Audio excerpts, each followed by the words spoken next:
Next अब हम देखेंगे स्वैप इंस्ट्रक्शन को। So next topic is swap instruction. तो जो दो इंपॉर्टेंट पॉइंट है टेस्ट एंड सेट के लिए, क्योंकि स्वैप भी एक हार्डवेयर सॉल्यूशन है, दोनों सेम पॉइंट्स वैलिड रहेंगे फॉर द स्वैप इंस्ट्रक्शन। सबसे पहली चीज ये है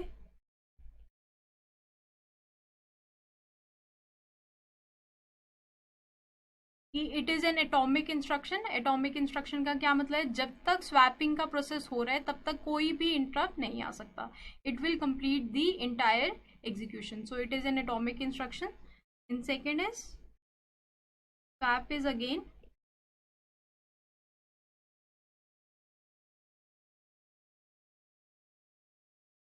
swap is multiple process solution, कि अगर आपके पास बहुत सारे प्रोसेसेस भी हैं तब भी आप स्वैप के थ्रू म्यूचुअल एक्सक्लूजन को अटेन कर सकते हैं। तो स्वैप के लिए भी अगेन हम कोड देखेंगे। नाउ सपोज आपके पास मेन मेमोरी में P0 है, उसके लिए कोड रहेगा। Now in main memory you have P0 process, तो कोड क्या रहेगा। तो अगर आप P0 प्रोसेस के लिए कोड देखो, P0 प्रोसेस के लिए ये कोड रहेगा। तो हर एक प्रोसेस जो है दो वेरिएबल्स यूज करेंगे, लॉक और की, और इनिशियली दोनों की वैल्यू फॉल्स रहेगी। तो यहाँ पे हम लिख लेते हैं, this swap instruction will access two variables, lock जिसकी value false initially and key जिसकी वैल्यू भी फॉल्स। सो सारे जो भी प्रोसेसेस हैं जो कोड यूज कर रहे हैं उसमें दो वेरिएबल्स का यूज कर रहे हैं, जिसमें आपका लॉक है और की है, और इनिशियली दोनों वेरिएबल्स आपके फॉल्स के लिए। तो अगर सेम P1 प्रोसेस है मेन मेमोरी में तो उसके लिए भी यही कोड रिपीट होगा। Now similarly if you have a process 3 तो उसके लिए भी यही कोड रहेगा। If you have a process 2 तो उसके लिए भी सेम कोड रहेगा।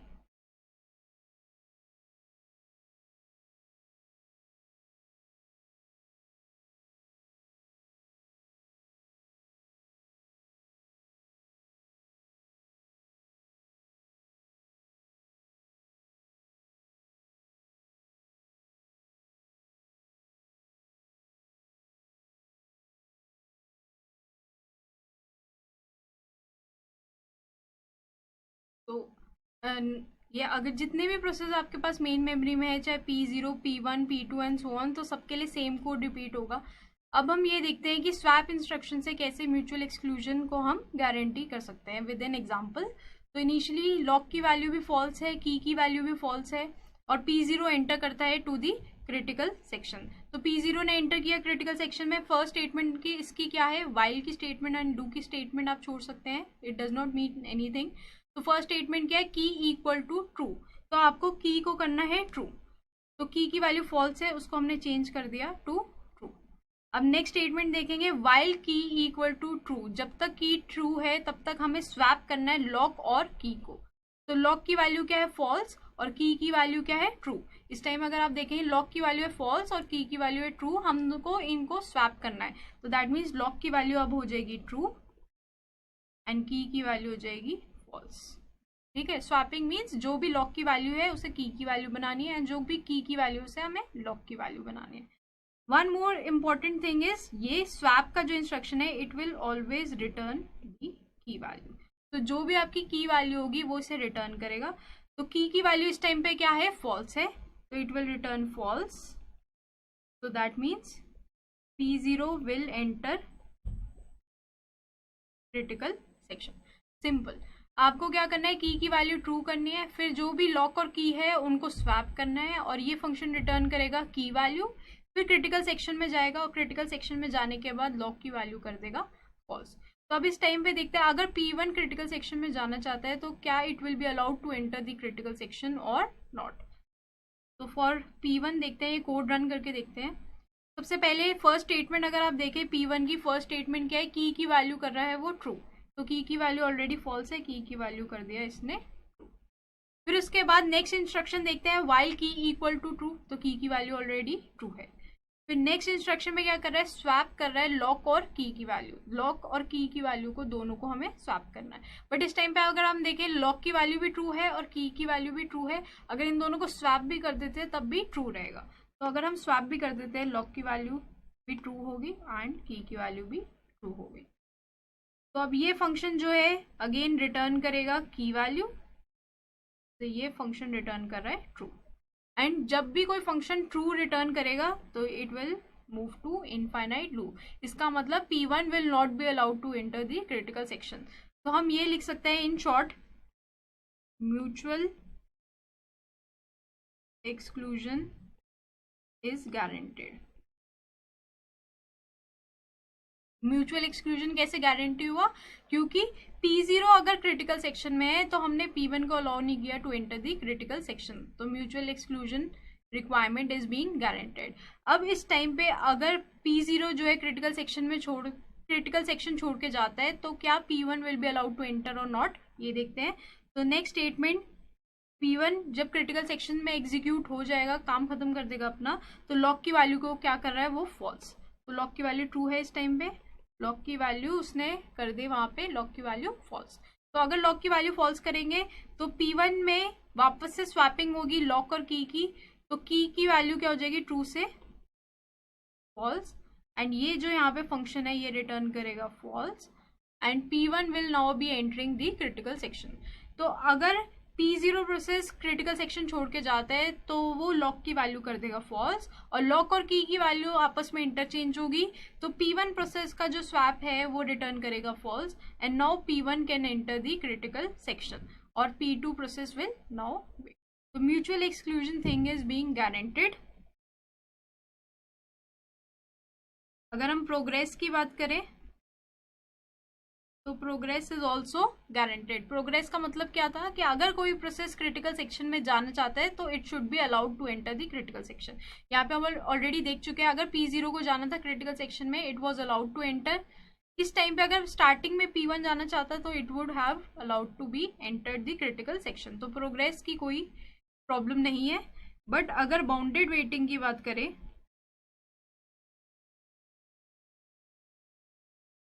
तो bounded waiting is not guaranteed. Multi process solution में बाउंडेड वेटिंग की रिक्वायरमेंट जो है वो हिंडर हो जाती है, but that is not an issue. Main हमारा रिक्वायरमेंट क्या था? म्यूचुअल एक्सक्लूजन की, जो हमने गारंटी की even with the hardware solution. अब हम इसे ऑलरेडी जो आपकी डेकर्स की एल्गोरिथम है या फिर पीटरसन की एल्गोरिथम है उससे कंपैरिजन करते हैं और इसका ड्रॉबैक देखते हैं। पहले की जो एल्गोरिथम्स है उनसे इसका क्या एडवांटेज है और इसका क्या ड्रॉबैक है जिसकी वजह से नेक्स्ट एल्गोरिथम्स आएंगी। तो हम एक बार उसकी समरी देखते हैं, इन दोनों का कंपैरिजन देखते हैं कि जो अभी हमने हार्डवेयर सॉल्यूशन पढ़े हैं उनके क्या एडवांटेजेस हैं और क्या उसका कोई डिसएडवांटेज है, और डिसएडवांटेज है तो उसको हम कैसे रेक्टिफाई करेंगे। तो सॉफ्टवेयर सॉल्यूशन की अगर बात करें, हमने ऑलरेडी पढ़ ली है डेकर्स के एल्गोरिथम और पीटरसन एल्गोरिथम, और हार्डवेयर सॉल्यूशन में हम ऑलरेडी पढ़ चुके हैं टेस्ट एंड सेट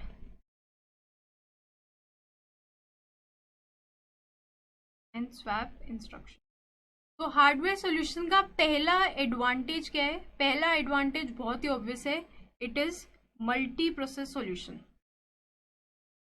तो हार्डवेयर सॉल्यूशन का बेसिक एडवांटेज क्या है? पहला एडवांटेज बहुत ही ऑब्वियस है, it is a multi process solution. हम ऑलरेडी देख चुके हैं कि डेकर और पीटरसन सिर्फ 2 प्रोसेस सॉल्यूशन है। अगर मेन मेमोरी में 2 प्रोसेस है तभी वो एल्गोरिथम्स काम करेंगे, बट रियल लाइफ सिचुएशंस अगर आप देखें, आपके मेन मेमोरी में बहुत सारे प्रोसेस होते हैं, may be hundreds of the process, तो उस केस में डेकर्स या पीटरसन की एल्गोरिथम विल नॉट वर्क। तो हार्डवेयर सोल्यूशन इसलिए बेटर है क्योंकि it is a multi process solution. आपके मेन मेमोरी में कितने भी प्रोसेस हो, hardware solution will work fine.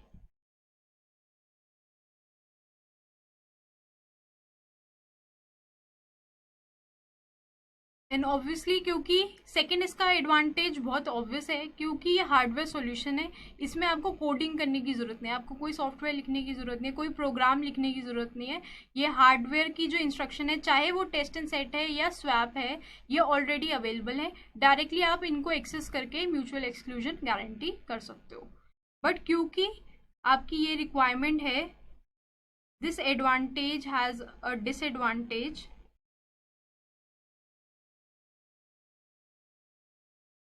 जो आपका ये ऑलरेडी एडवांटेज है कि आपको कोडिंग करने की जरूरत नहीं है, तो ऑब्वियसली बात है प्रोग्रामर्स के लिए it is difficult to use hardware instructions, क्योंकि प्रोग्रामर्स को क्या होता है ज़्यादा से ज़्यादा कोड लिख सकें वो, और उससे उनको फ्लेक्सिबिलिटी मिलती है टू डू मोर ऑपरेशंस। अगर आप उसमें कोई कोडिंग नहीं करोगे तो आपने फ्लेक्सिबिलिटी को भी रोक दिया कहीं ना कहीं। तो ये एक डिसएडवांटेज है, क्योंकि ये इनबिल्ट इंस्ट्रक्शन है, सिर्फ आप इनसे इतना ही काम कर सकते हो, सिर्फ सिंक्रोनाइजेशन ही अचीव कर सकते हो। बट अगर आप उसमें और कोडिंग कर सकते तो आप और भी प्रॉब्लम्स उसकी सॉल्व कर सकते हो।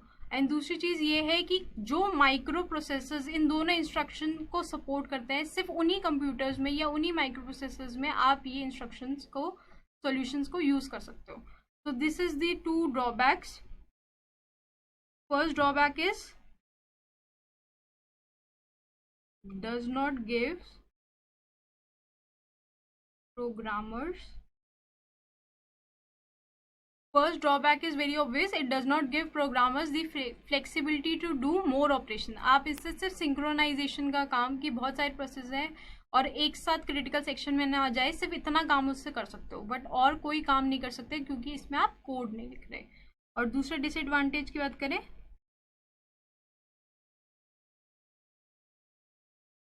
कि जो माइक्रो प्रोसेसर्स ऑलरेडी इन दोनों इंस्ट्रक्शंस को सपोर्ट कर रहे हैं, सिर्फ वहीं पे आप इन हार्डवेयर सॉल्यूशंस को यूज कर सकते हो। तो these two are the biggest disadvantage of hardware based solution, जिसकी वजह से नेक्स्ट हमारे पास आया ओएस बेस्ड सॉल्यूशन। और ओएस बेस्ड सॉल्यूशन से मेरा मतलब है सेमाफोर का। तो हार्डवेयर की ये दोनों डिसएडवांटेज को सॉल्व करने के लिए हमने लिखा ओएस बेस्ड सॉल्यूशन, और ओएस बेस्ड सॉल्यूशन से मेरा मतलब है सेमाफोर का। और जैसे इससे नाम से पता चल रहा है, सेमाफोर का जो सपोर्ट है that is given by OS, तो अगेन प्रोग्रामर्स के लिए कॉम्प्लेक्स नहीं रहेगा। ये सारी की सारी जो कॉम्प्लेक्सिटी है that is being handled by the operating system. क्यों? क्योंकि ऑपरेटिंग सिस्टम का सपोर्ट है। And then it is multi process.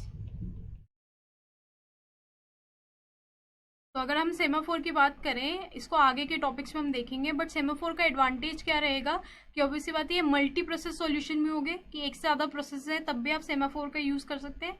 And साथ ही साथ अगर आपको सेमाफोर के थ्रू और कोई कोड लिखना है तो वो भी आप कर सकते हैं। तो अगर इसका डिसएडवांटेज देखें कि इट डज नॉट गिव्स, अगर हार्डवेयर सॉल्यूशन का डिसएडवांटेज देखें कि it does not gives programmer flexibility, semaphore वो काम भी कर रहा है। एंड पीटरसन और डेकर्स की तरह it is a multi process solution.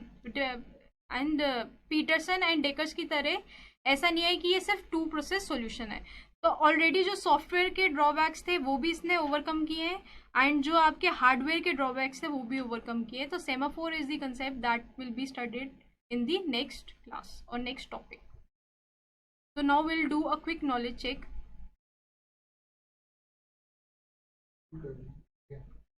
So for conclusion, इसको हार्ड, मैंने अभी इस वाले में टेस्ट एंड सेट बताया था ना। हाँ, so will conclude this topic. तो इस आज की क्लास में हमने पढ़ा स्वैप इंस्ट्रक्शन के बारे में। सबसे पहली बात हुई, स्वैप इंस्ट्रक्शन जो है एटॉमिक इंस्ट्रक्शन है, दैट मीन्स स्वैप जो इंस्ट्रक्शन है फुली एग्जीक्यूट होगा तभी कोई इंटरप्ट आ सकता है। इन बिटवीन स्वैप इंस्ट्रक्शन कोई भी इंटरप्ट नहीं जनरेट हो सकता। देन स्वैप के बारे में हमने ये देखा कि वो एक मल्टी प्रोसेस सॉल्यूशन है। अगर आपके पास मेमोरी में एक से ज़्यादा प्रोसेसेस हो तब भी स्वैप का सॉल्यूशन वर्क करता है। बट जो मेजर आइडिया है इस टॉपिक का वो ये है कि जो आपके सॉफ्टवेयर सॉल्यूशंस हैं उनका ड्रॉबैक सॉल्व करता है हार्डवेयर सॉल्यूशन। सॉफ्टवेयर सॉल्यूशन का बेसिक एक ड्रॉबैक था कि it was a two process solution, तो हार्डवेयर सॉल्यूशन इस ड्रॉबैक को सॉल्व करता है and it is a multi process solution. But hardware based जो सॉल्यूशन होते हैं, it is not giving the programmer flexibility to do multiple things. तो इसके बाद हम नेक्स्ट कंसेप्ट पे आएंगे सेमाफोर के। सेमाफोर के थ्रू आप मल्टी प्रोसेस सॉल्यूशन भी है ये जो इसके बाद आप आएंगे सेमाफोर टॉपिक पे। एंड सेमाफोर जो है एक मल्टी प्रोसेस सॉल्यूशन भी है एंड साथ साथ प्रोग्रामर्स को फ्लेक्सिबिलिटी देता है टू डू मोर जॉब्स, जैसे उसके थ्रू हम सॉल्व भी कर सकते हैं प्रोड्यूसर कंज्यूमर या रीडर राइटर की प्रॉब्लम। आई होप आपको ये लेक्चर अच्छे से समझ में आ गया होगा। So now will do a quick knowledge check.